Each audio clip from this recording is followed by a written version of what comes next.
کی رات میں چاند بدر کامل ہو جاتا ہے اور پوری دنیا کو منور کرتا ہے، روشن کرتا ہے، لیکن کون ہے جو 15ویں شب کو چاند کو تھوڑی دیر فرسٹ میں یا شروع رات میں نکلنے نہیں دیتا؟ وہ کوئی ہے جو اس چاند کو پکڑ لیتا ہے، کوئی ہے جس نے چاند کی اس منزلوں کو مقرر کر رکھا ہے، اور چاند 16ویں تاریخ کے بعد وہ ڈھلنا شروع ہو جاتا ہے۔ ان تمام چیزوں سے پتہ چلتا ہے کہ اگر خدا کا وجود ہم نہ مانے، اللہ تبارک و تعالیٰ کی ذات کا انکار کرتے ہیں، تو اتنی بڑی کائنات جو منظم انداز میں چل رہی ہے، اس کا بغیر کوئی مالک اور بغیر کوئی چلانے والے کے کوئی کام ایسے نہیں چل رہا ہے۔ دنیا میں چھوٹا سے چھوٹا کام ہوتا ہے، اس کا کوئی سردار نہ ہو، کوئی مالک نہ ہو تو وہ چیز وجود میں نہیں آ پاتی ہے، اس کا نظام درہم برہم ہو جاتا ہے۔ اس لیے اس کائنات کی جو تصویر ہے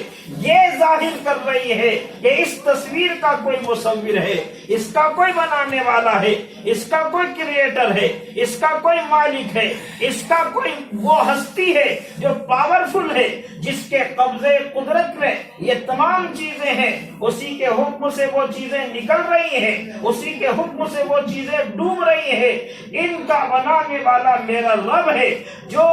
عقل کے دائرے کار سے جب انسان آگے بڑھتا ہے تو پھر گمراہ ہو جاتا ہے، لیکن اس عقل کو دائرے میں رکھ کر کے اللہ تعالیٰ نے جو نظام بنایا ہے، انسان کو بنا کر کے انسانوں کو صحیح ہدایت اور صحیح راستہ بتانے کے لیے اللہ تعالیٰ نے نبیوں کا سلسلہ شروع فرمایا۔ آپ حضرت آدم علیہ السلام پہلے انسان ہیں۔ آدم علیہ السلام کی آمد سے پہلے دنیا میں انسان کا تصور نہیں تھا۔ ہاں، قرآن یہ کہتا ہے کہ انسانوں کی پیدائش سے پہلے اللہ تعالیٰ نے اِنَّا عَرَضْنَا الْأَمَانَةَ عَلَى السَّمَاوَاتِ وَالْأَرْضِ وَالْجِبَالِ، کہا کہ ہم نے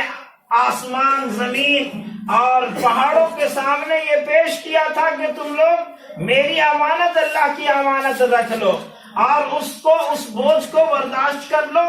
یہ دین کا کام، دعوت کا کام، ہدایت کا کام تم کرو۔ تو انہوں نے کہا فَأَبَيْنَ أَن يَحْمِلْنَهَا، وہ سب کے سب کانپ گئے، ڈر گئے اور انہوں نے انکار کر دیا۔ انکار کرنا یہاں اس معنی میں نہیں ہے جس کو کفر کہتے ہیں۔ ایک ہے کفر، انکار کرنا، اور یہاں ہے ڈر کی وجہ سے کہ پروردگار عالم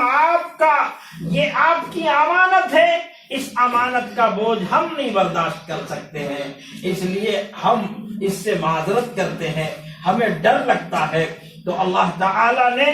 تیسری مخلوق وہاں موجود تھی جسے جن کہتے ہیں، جنات سے، اور ایک اور مخلوق تھی جسے فرشتے کہتے ہیں۔ جنات سے بھی اور فرشتوں سے بھی اللہ نے پوچھا ہی نہیں، اور اس کے بعد کہا کہ پھر ہم نے انسانوں کو اس امانت کا بار دے دیا۔ انسان نے اس امانت کے بوجھ کو اٹھا لیا، اور وہ امانت کا بوجھ حضرت آدم علیہ السلام پر ڈالا گیا۔ آدم علیہ السلام پہلے انسان بھی ہیں اور پہلے پیغمبر بھی ہیں، پہلے نبی بھی ہیں۔ حضرت آدم علیہ السلام نے دنیا میں انسانوں کو صحیح راستہ اور صحیح مارگ، صحیح دشا بتایا ہے، اور وہ راستہ نبیوں کے ذریعے سے جو راستہ بتایا جاتا ہے، وہ طریقہ جو انبیاء